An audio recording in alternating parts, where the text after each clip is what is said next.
Hello. So first things first, I got new mics. They're blue and they should make the quality better. So I hope you enjoy. Anywho, getting into what is happening, we're pretty much just going to be rolling out our feet today. And I was going to chitty chat about kind of what in my brain I'm telling myself to do with my feet when I'm using this like little trigger point ball here.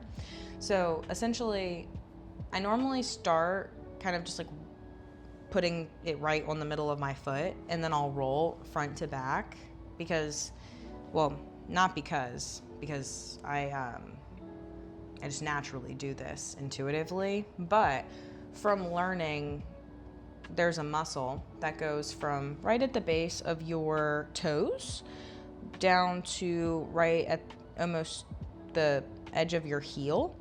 So if you're kind of going back and forth on it, you're basically just rolling that muscle out, and then all of the, fascia that's around it to release any, built up tension there. Maybe not necessarily do it automatically, but assist the body with doing so. And then if after you're kind of just going front to back,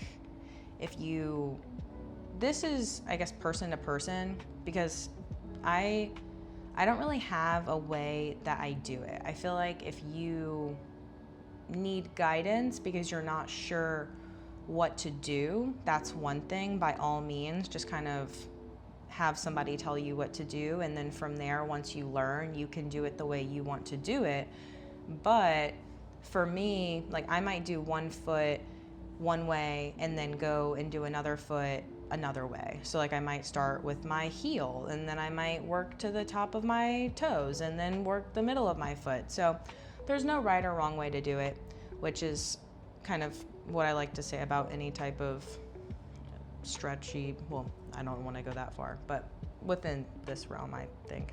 But anywho, is then when you're trying to get to your toes, we'll move to the toes for this purpose, is if you put it right at that base of the toes, kind of in between where you feel like your toes kind of connect to your foot, and then you have your toe. It's like there's, what do you call it, like the length of your toe.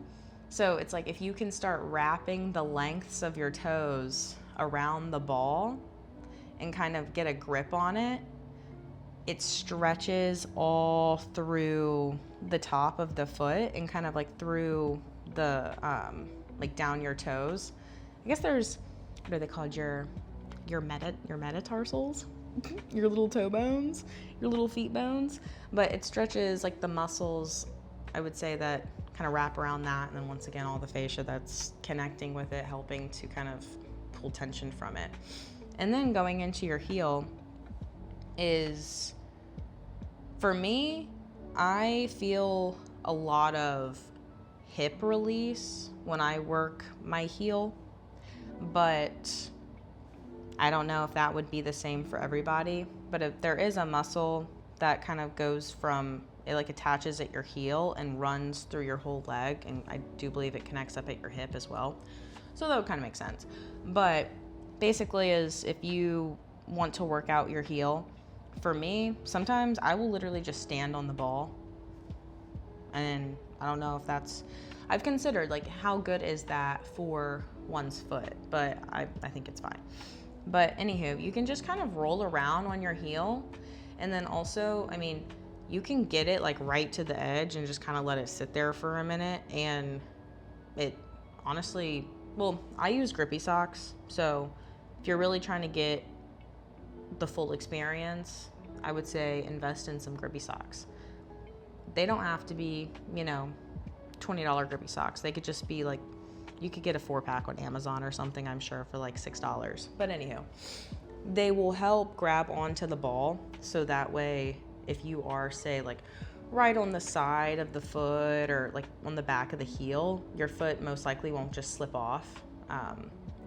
I also personally don't really want to put it on my bare feet because I use it all over my body, which, I mean, it rolls on the floor, so I guess it's not that deep. But anyhow, so essentially, I mean, that's kind of it. And then from like the middle of your foot, you can get into the side arch which depending on how much you move, that's kind of, I feel like, more in your ankle. So it's like when you're just rolling out the middle of your foot, kind of move your ankle a bit.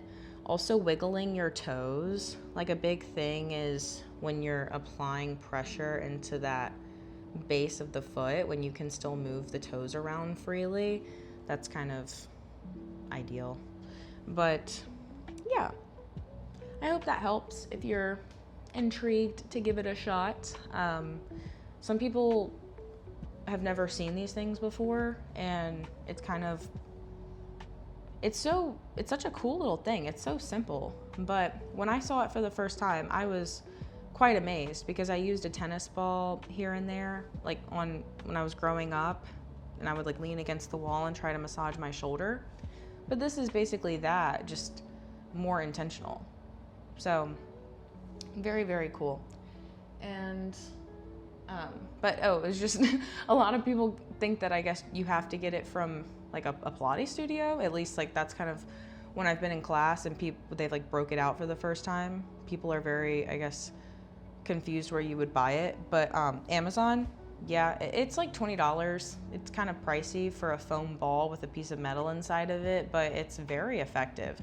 There could be like an off-brand that's cheaper, but I know at least the one that I have, which I believe is like a Trigger Point brand, it's like yellow and green with black stripes, it is about $20 to $22. So highly recommend it.